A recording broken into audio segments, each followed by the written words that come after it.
नमस्कार। बिहार दंगल चैनल पर आप सबका बहुत बहुत स्वागत है। मैं हूं अभिनव त्रिपाठी और आप देख रहे हैं बिहार दंगल।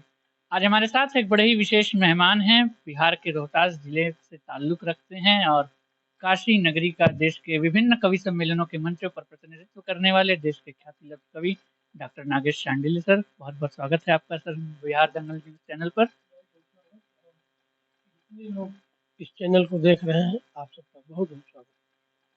और आइए आप सबको कवि का जो शब्द चयन है, कवि का जो विमर्श है, कवि की जो रचना है, उससे आज आप सबका परिचय कराते हैं।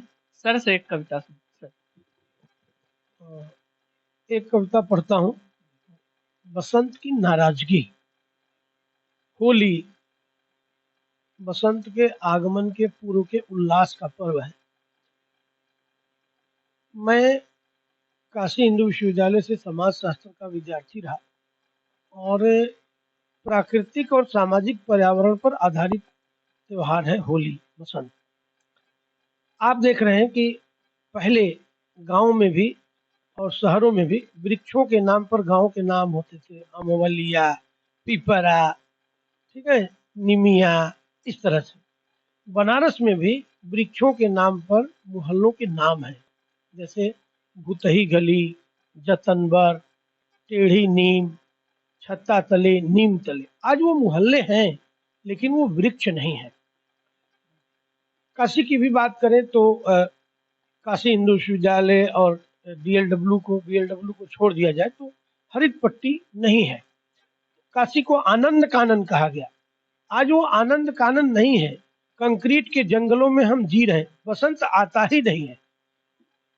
बेन की ये बहुत अच्छी कविता है, मैं पढ़ रहा हूँ बिहार दंगल न्यूज के दर्शकों के लिए खास तौर से। बसंत नहीं आता है। बसंत कहता है कि मैं कौन सा मुंह तुम्हारे पास लेकर आऊं, हमारे लिए तुम्हारे पास क्या बचा है। आप अखबार खोलते हैं, एक बहुत बड़े मल्टी बिल्डिंग का प्रचार आता है। हम कंक्रीट के जंगलों में जी रहे हैं। तो बसंत नाराज होता है और वहां से ये कविता प्रारंभ होती है। कवि का बसंत से संवाद होता है कि हे ऋतुराज, आपका ये बदला हुआ स्वभाव कैसा है। अब की बार अपने शहर से ये दुराव कैसा है। यह सुनते ही बसंत का क्रोध से अंग अंग फड़का, अत्यंत जोरों से कड़का और बोला, अरे निर्मोही, साक्षात प्रकृति द्रोही, उन्मादी, भौतिक दुर्व्यवस्थावादी, घनघोर निर्माणी, कंक्रीटी प्राणी। अरे मैं कैसे आ सकता हूँ भला, जब तुम्हारे पास मेरे लिए कोई सौगात नहीं है। तुम ही सोचो, तुम्हारे शहर में अब वो पुरानी बात नहीं है। बसंत तुलना करता है पहले के सौंदर्य का और आज के सौंदर्य का। कि तुम ही सोचो, तुम्हारे पास मेरे लिए कोई सौगात नहीं है। तुम ही सोचो, तुम्हारे शहर में अब वो पुरानी बात नहीं है। तुम ही सोचो, कहाँ उन नायिकाओं के जुल्फों की घटा, कहाँ आज के नायिकाओं का बाल कटा। बसंत क्या मुंह लेकर आए। अब पहले गाने आते थे कि तुम्हारे जुल्फ के सायों में खो जाना चाहता हूं मैं, ये रेशमी जुल्फें, ये शरबती आंखें। अब जुल्फ ही नहीं है।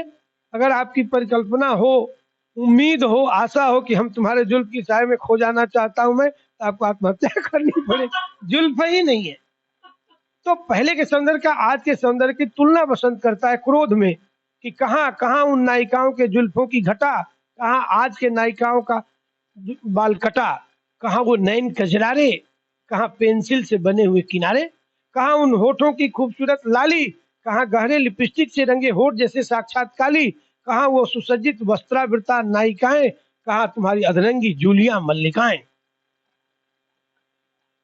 कहाँ सूखी त्वचा पर मेकअप का कमाल, कहाँ कहाँ वो प्राकृतिक नक्शिक श्रृंगार, कहाँ कहाँ वो प्राकृतिक गुलाबी गाल, कहाँ सूखी त्वचा पर मेकअप का कमाल, कहाँ वो नक्शिक श्रृंगार, कहाँ ये ब्यूटी पार्लर का उपचार। और ध्वनि प्रदूषण पर बहुत अच्छी पंक्ति रखता हूँ कि कहाँ कहाँ वो सुसज्जित वस्त्रावृता नायिकाएं, कहाँ तुम्हारी अधनंगी झूलियां मल्लिकाएं, कहाँ वो बांसुरी की सुमधुर तान, कहाँ डीजे के शोर से फटते कान। क्या चाहते हो, क्या चाहते हो कि तुम्हारे इस शोर में दफन हो जाने के लिए अपने कोयल की सुमधुर तान दे दूं। इतने पर भी तुम्हारे शहर में आकर अपनी जान दे दूं। बसंत कहता है। आगे कहता है कि वैसे भी जब मैं तुम्हारे शहर में आता था, तब तुम्हारा शहर गांव था, जहाँ प्राकृतिक सिद्ध सुषमा का ठाव था। तब सरसों के फूलों की गंध सबके तन मन को सींचती थी। आमों के बौर वाली हवा प्रेमी को बरबस खींचती थी। परंतु आज आज तुमने सस्य श्यामला भूमि को कंक्रीट के जंगल में तब्दील कर दिया है, कलकल निनादिनी नदियों को बांध कर झील कर दिया है। तुम्हें पता है तुम्हारे बरामदे में ये जो कैक्टस का गमला है, ये भारत की निसर्ग सिद्ध सुषमा पर सीधा हमला है। हम वृक्षारोपण के बजाय गमलों में कैक्टस लगा रहे हैं, क्यों बसंत आएगा? तुम्हें पता है तुम्हारे बरामदे में ये जो कैक्टस का गमला है, ये भारत की निसर्ग सिद्ध सुषमा पर सीधा हमला है। और आखिरी बात जो बसंत करता है कि वैसे भी तुम्हारे शहर का तुम्हारा ये समग्र विकास खोखला है, झूठा है, और तुम्हारे शहर का एकमात्र बरगद का पेड़ जिसकी डालियां बुलाती थी मुझे, अब तो वो भी ठूठा है। बहुत बहुत धन्यवाद सर। और साहित्य का कार्य होता है हमारी आपकी भावनाओं को व्यक्त करना, अभिव्यक्त करना। यदि वसंत सचमुच में कोई मानव होता तो उसकी भावनाओं को आपकी पंक्तियों ने बेहद ही सही तरीके से अभिव्यक्त किया है। आप सबका बहुत बहुत धन्यवाद। जुड़े रहिए बिहार न्यूज़ दंगल के साथ।